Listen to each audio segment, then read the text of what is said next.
Hello friends, എല്ലാവർക്കും പുതിയ വീഡിയോയിലേക്ക് സ്വാഗതം. എല്ലാവർക്കും സുഖമല്ലേ? സുഖമാണെന്ന് വിചാരിക്കുന്നു. അപ്പോൾ നമ്മളിന്ന് ഉണ്ടാക്കാൻ പോകുന്നത് പഴം കൊണ്ട് ഒരു കുറുക്കുകാളനാണ്. അപ്പോൾ ഇങ്ങനെ പഴം കൊണ്ട് നമുക്ക് കുറുക്കുകാളൻ ഉണ്ടാക്കാൻ നോക്കാം. അതിന് വേണ്ടിയിട്ട് ഞാനിപ്പോൾ ഒരു നേന്ത്രപ്പഴമാണ് എടുത്തിട്ടുള്ളത്. നേന്ത്രപ്പഴം നല്ല പഴുത്ത പഴം അല്ല എടുത്തിട്ടുള്ളത് കേട്ടോ. എന്നാൽ തീരെ പഴുപ്പ് കുറഞ്ഞിട്ടുള്ള പഴമല്ല, ഒരു മീഡിയം സൈസ് പഴുപ്പുള്ള പഴമാണ് എടുത്തിട്ടുള്ളത്. അങ്ങനത്തെ പഴം എടുക്കുമ്പോഴാണ് കറിക്ക് കൂടുതൽ ടേസ്റ്റും, കഴിക്കുമ്പോൾ തന്നെ ഉടയാണ്ട് കിടക്കും വേണം. അതിന് വേണ്ടിയിട്ടാണ് ഇങ്ങനത്തെ പഴം നോക്കി എടുക്കുന്നത് കേട്ടോ. അപ്പോൾ പഴം കുറുക്കുകാളൻ ഉണ്ടാക്കാൻ വേണ്ടിയിട്ട് ആദ്യം നമുക്ക് ഈ പഴം ചെറിയ കഷ്ണങ്ങളായിട്ട് അരിഞ്ഞെടുക്കാം. തീരെ പൊടി കഷ്ണങ്ങളായിട്ട് അരിഞ്ഞെടുക്കരുത് കേട്ടോ. ഒരു മീഡിയം സൈസ് എളുപ്പമുള്ള കഷ്ണങ്ങളാക്കിയിട്ട് വേണം അരിഞ്ഞെടുക്കാൻ. ഞാൻ കാണിച്ചു തരാം എങ്ങനെയാണ്. കണ്ടോ, ഇതേപോലെ വീതിയിൽ മുറിച്ചെടുക്കുക. എപ്പോഴും പഴം എടുക്കുമ്പോൾ അതാണ് ഞാൻ ശ്രദ്ധിക്കാൻ പറഞ്ഞത്, കൂടുതൽ പഴുപ്പ് കൂടാനും പാടില്ല. പഴുപ്പ് കൂടി കഴിഞ്ഞാലേ നമ്മളിത് കുക്കറിലിട്ട് വേവിക്കുന്നത്, അപ്പോൾ വേവിച്ച് വരുമ്പോഴേക്കും കുക്കറിലാകുമ്പോൾ അത് നല്ല പഴുപ്പ് ആകെ ഉടഞ്ഞു പോകും. തീരെ പഴുപ്പില്ലെങ്കിൽ കറിയും പഴവും തമ്മിൽ തീരെ യോജിക്കാണ്ട് വരും. അപ്പം ഇങ്ങനത്തെ പഴമാകുമ്പോൾ കറിയാണെങ്കിലും ആ പഴവും രണ്ടും കൂടി യോജിച്ച് നമ്മൾ കഴിക്കുമ്പോൾ ശരിക്കും ഈ കൊള്ളി പുഴുങ്ങി നമ്മൾ പൊടിച്ചേക്കില്ലേ, അതേപോലെ ഉണ്ടാവും. കഴിക്കാനാണെങ്കിൽ ഇച്ചിരി മധുര ടേസ്റ്റ് ഉള്ള കാരണം പ്രത്യേക ടേസ്റ്റാണ്. എനിക്ക് ഏറ്റവും കൂടുതൽ ഇഷ്ടമുള്ള ഒരു കറിയാണ് കേട്ടത്. അപ്പോൾ ആദ്യം ഈ പഴം വേവിച്ചെടുക്കണം. അതിന് വേണ്ടിയിട്ട് ഞാനൊരു കുക്കറാണ് എടുത്ത് വെച്ചിട്ടുള്ളത്. അപ്പോൾ ഈ പഴ കഷ്ണങ്ങൾ ഈ കുക്കറിലേക്ക് ഇട്ട് കൊടുക്കുകയാണ്. ഇനി ഇതിലേക്ക് 1/4 കപ്പ് വെള്ളം ഒഴിച്ച് കൊടുക്കാം. പഴം ഇതുകൊണ്ടും പെട്ടെന്ന് വേവും, എന്നാലും കുറച്ച് വെള്ളം ഒഴിച്ച് കൊടുക്കണമല്ലോ. അപ്പോൾ 1/4 കപ്പ് വെള്ളം ഒഴിച്ച് കൊടുത്തിട്ടുണ്ട്. അടിയെ പിടിക്കാണ്ടിരിക്കാൻ വേണ്ടി മാത്രമാണ് കേട്ടോ അത് ഒഴിച്ച് കൊടുത്തിട്ടുള്ളത്. ഇനി ആവശ്യത്തിന് ഉപ്പ് ചേർത്ത് കൊടുക്കാം. 1/2 ടീസ്പൂൺ മഞ്ഞൾപ്പൊടി ഇട്ട് കൊടുത്തിട്ടുണ്ട്. ഇനി ഇത് ഒന്ന് മിക്സ് ചെയ്ത് കൊടുക്കാം. നമ്മൾ ഇട്ട് കൊടുത്തുള്ള ഉപ്പും മഞ്ഞൾപ്പൊടിയും എല്ലാ പഴക്കഷ്ണങ്ങളിലും ഒരേപോലെ ആവാൻ വേണ്ടിയിട്ടാണ് അങ്ങനെ മിക്സ് ചെയ്ത് കൊടുക്കുന്നത് കേട്ടോ. ഇനി നമുക്ക് വേവിക്കാനായിട്ട് വെക്കാം. അപ്പോൾ കുക്കർ അടുപ്പത്ത് വെച്ചിട്ടുണ്ട്. കുക്കറിലായതുകൊണ്ട് ഒരു വിസിൽ പ്രഷർ നമ്മൾ കളയണം കേട്ടോ. പ്രഷർ പോകുന്ന വരെ വെയിറ്റ് ചെയ്യുകയാണെങ്കിൽ നമ്മുടെ പഴത്തിൻ്റെ വേവ് കൂടിപ്പോവും.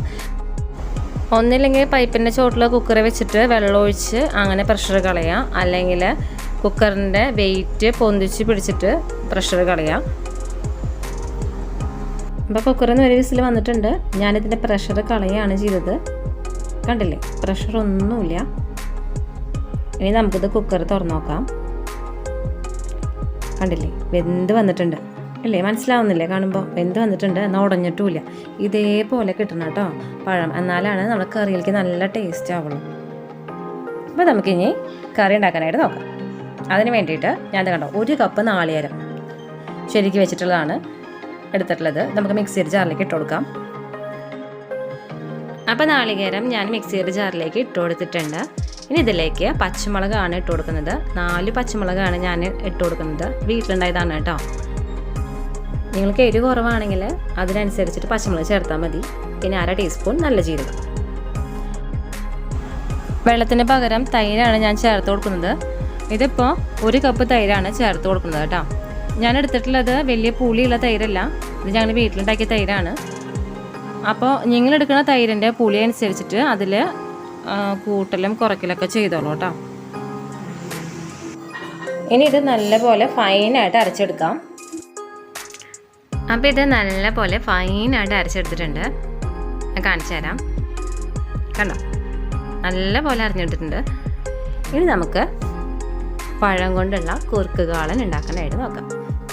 കണ്ടോ, കുക്കറിൽ വെള്ളമൊന്നുമില്ല കേട്ടോ. നമ്മൾ ഒഴിച്ചെടുത്ത 1/4 കപ്പ് കറക്റ്റാണ്. അപ്പം ഇതിപ്പോൾ ഞാൻ ഈ അരപ്പ് കുക്കറിൽ ഒഴിച്ചു കൊടുത്തതിന് ശേഷം ഇതിൻ്റെ ഫ്ലെയിം ഓൺ ആക്കുന്നുള്ളൂ, ഇല്ലെങ്കിൽ ചിലപ്പോൾ അടിയെ പിടിക്കില്ലോ. അപ്പോൾ ആദ്യം അരപ്പ് ഒഴിച്ചു കൊടുക്കുകയാണ്. അപ്പോൾ കുക്കറിൻ്റെ ഫ്ലെയിം ഓണാക്കി കൊടുത്തിട്ടുണ്ട് കേട്ടോ. ഇനി നമുക്ക് ഇതൊന്ന് ഇളക്കി കൊടുക്കാം. ആ പഴവും അരപ്പും ഒന്ന് മിക്സായി വരണ്ടേ, അതിന് വേണ്ടിയിട്ട് ഒന്ന് ഇളക്കി കൊടുക്കുക. ഇപ്പോഴത്തെ കറിയുടെ വെള്ള കളർ നോക്കണ്ട, അത് കറി അരപ്പും എല്ലാം ആയിട്ട് സെറ്റായി വരുമ്പോൾ കറക്റ്റ് മഞ്ഞ കളറൊക്കെ വരും കേട്ടോ. ഇതിപ്പോൾ പെട്ടെന്ന് ഉണ്ടാക്കാൻ പറ്റിയ ഒരു സിമ്പിളായിട്ടുള്ളൊരു കാളനാണ് കേട്ടോ.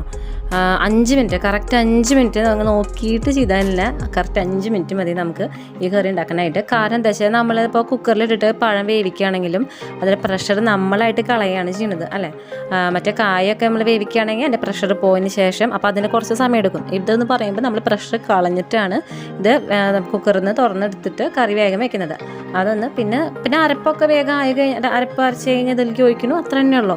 സിമ്പിളായിട്ട് വെക്കാൻ പറ്റുന്ന കറിയാണ്. സാധാരണ ഓണത്തിൻ്റെ അന്ന് അല്ലേ കുക്കിങ്ങിനൊക്കെ വരുമ്പോൾ ഭയങ്കര സമയം പെട്ടെന്ന് സമയം പോവും, നമ്മുടെ സാധനങ്ങളൊക്കെ പെട്ടെന്ന് ആവൂല. അപ്പോൾ കാളിനൊക്കെ തലേദിവസം ഉണ്ടാക്കി കഴിച്ചാൽ കുഴപ്പമില്ല. ഇതിപ്പോൾ അന്ന് തന്നെ ഉണ്ടാക്കണമെന്നുണ്ടെങ്കിൽ ഇങ്ങനത്തെ ഒരു കാളിനുണ്ടാക്കിയാൽ മതി. നേന്ത്രപ്പഴം ഉണ്ടെങ്കിൽ പെട്ടെന്ന് 5 മിനിറ്റ് വെച്ച് നമുക്ക് ഉണ്ടാക്കാൻ പറ്റുന്ന ഒരു സിമ്പിളായിട്ടുള്ള കാളിനാണിത്. അപ്പോൾ ഞാനിതിലേക്ക് ഇട്ട് കൊടുത്തിട്ടില്ല. ഉപ്പിൻ്റെ എല്ലാതും അളവ് കറക്റ്റല്ലേ നോക്കിയിട്ട് പറയാം. അപ്പോൾ ഉപ്പൊക്കെ കറക്റ്റ് തന്നെയാണ് കേട്ടോ, പാകത്തിനാണ്. ഞാനിതിൽ വെള്ളമൊന്നും ഒഴിച്ചു കൊടുത്തിട്ടില്ല. നമ്മുടെ അരപ്പിൽ കിടന്നിട്ടാണ് ആ പഴമൊക്കെ വെന്തിട്ടുണ്ട്. നമ്മൾ കുക്കറിൽ വെച്ചിട്ട് വേവിച്ചിട്ടുള്ളതാണ്. എന്നാലും ആ പഴവും ആ അരപ്പം കൂടി യോജിച്ച് വരുന്നത്. അതുകൊണ്ട് തന്നെ ഇത് നല്ല പോലെ ലോ ഫ്ലെയിമിലിട്ട് വേണം ചെയ്യാൻ. കണ്ടില്ലേ, ഇതേപോലെ പൊട്ടിത്തെറിക്കും. ഇനി ഇതിലേക്ക് ഒരു ചെറിയ കഷ്ണം ശർക്കര ഇട്ട് കൊടുക്കുന്നുണ്ട്. അത് ഓപ്ഷണലാണ്. സാധാരണ ഇങ്ങനത്തെ കറികൾക്കൊക്കെ കുറച്ച് ശർക്കര ഇട്ട് കൊടുക്കും. നമ്മൾ പൈനാപ്പിളിൽ ഉണ്ടാക്കുന്ന കറിയാണെങ്കിലും പിന്നെ കുറുക്ക് കാളിനാണെങ്കിലും പിന്നെ മാമ്പഴപ്പുളിശ്ശേരി ഇതിലൊക്കെ നമ്മൾ മധുരം ഇട്ട് കൊടുക്കാറുണ്ട്, ശർക്കര ഇട്ട് കൊടുക്കാറുണ്ട്. അത് ഇങ്ങനത്തെ കറികൾക്ക് ഒരു പ്രത്യേകതയാണ് ഇങ്ങനെ ഇട്ട് കൊടുക്കുന്നത്. അതുകൊണ്ട് നിർബന്ധമൊന്നുമില്ല, ഇഷ്ടമല്ലെങ്കിൽ അത് സ്കിപ്പ് ചെയ്യാം കേട്ടോ, ഓപ്ഷണലാണ്. അപ്പോൾ നമ്മുടെ പഴം കുറുക്കക്കാളൻ റെഡി ആയിട്ടുണ്ട്. ഞാനിതൊന്ന് ടേസ്റ്റ് ചെയ്ത് നോക്കട്ടെ. ശർക്കരയൊക്കെ ഇട്ടതല്ലേ, നല്ല ടേസ്റ്റ് ആയിട്ടുണ്ട്. ഉപ്പും പുളിയും അതുപോലെ തന്നെ മധുരം എല്ലാം പാകത്തിനാണ്. നമുക്ക് ഇനി ഇതിലേക്ക് കടുക് പൊട്ടിച്ച് വയ്ക്കാം. അതിന് വേണ്ടിയിട്ട് ഞാനൊരു ചീനിച്ചിട്ട് അടുപ്പത്ത് വെച്ച് കൊടുക്കുന്നുണ്ട്. അതിലേക്ക് കുറച്ച് വെളിച്ചെണ്ണ ഒഴിച്ച് കൊടുത്തിട്ടുണ്ട് കേട്ടോ. ഇത് ചൂടായി വന്നു കഴിഞ്ഞാൽ ഇതിലേക്ക് കടുക് ഇട്ട് കൊടുക്കാം. അപ്പോൾ കടുക് ഇട്ട് കൊടുത്തിട്ടുണ്ട്. ഇനി ഇത് പൊട്ടി വരട്ടെ കേട്ടോ. ഇത് പൊട്ടി വന്നു കഴിഞ്ഞാൽ നമുക്കിതിലേക്ക് വറ്റൽമുളകും അതുപോലെ തന്നെ വേപ്പയും ഇട്ട് കൊടുക്കാം. ഇതിൻ്റെ ഒപ്പം തന്നെ ഒരു 2 മണി, ഒരു 1/4 ടീസ്പൂണ്, ഏകദേശം 1/4 ടീസ്പൂണ് ഉലുവ ഇട്ട് കൊടുത്താവുള്ളൂ കേട്ടോ. അപ്പോൾ ഇതായിട്ടുണ്ട്. നമുക്കിനി ഇത് കറിയിലേക്ക് ഒഴിച്ചു കൊടുക്കാം കേട്ടോ.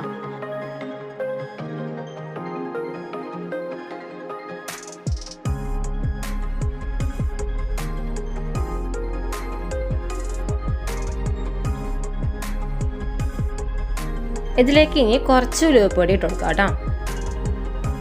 കുറച്ചിട്ട് കൊടുത്താൽ മതി. അതിനുശേഷം ഒരു പ്ലേറ്റ് വെച്ചിട്ട് ഇത് അടച്ചു വയ്ക്കുക. ഒരു 5 മിനിറ്റ് ശേഷം നമുക്ക് ഇത് എടുത്താൽ മതി കേട്ടോ. ഇങ്ങനെ ചെയ്യുമ്പോൾ കടുക് പൊട്ടിച്ചതിൻ്റെ ആ ഒഴിച്ചതിൻ്റെ ഒരു ഫ്ലേവറും അതുപോലെ തന്നെ ഉലുവപ്പൊടി ഇട്ട് കൊടുത്തതിൻ്റെ ആ ഫ്ലേവറും എല്ലാം കൂടിയിട്ട് ഒരു നല്ലൊരു ഫ്ലേവറാവും നമ്മുടെ കറിക്ക്. അതൊന്ന് സ്പ്രെഡ് ആകുമ്പോൾ കറിയിലെല്ലാം സ്പ്രെഡ് ആകാൻ വേണ്ടിയിട്ടാണ് ഇങ്ങനെ ചെയ്യുന്നത്. അപ്പോൾ നമ്മുടെ പഴം കുറുക്കക്കാളം റെഡി ആയിട്ടുണ്ട്. ഓണത്തിനൊക്കെ സ്പെഷ്യലാക്കി വെക്കാൻ പറ്റിയൊരു കാളനാണ്. അപ്പോൾ എല്ലാവരും ഇത് ട്രൈ ചെയ്ത് നോക്കി നോക്കണം. ഓണത്തിന് മാത്രമല്ല സദ്യകളിലും ഉൾപ്പെടുത്താൻ പറ്റിയ ഒരു റെസിപ്പി തന്നെയാണ്.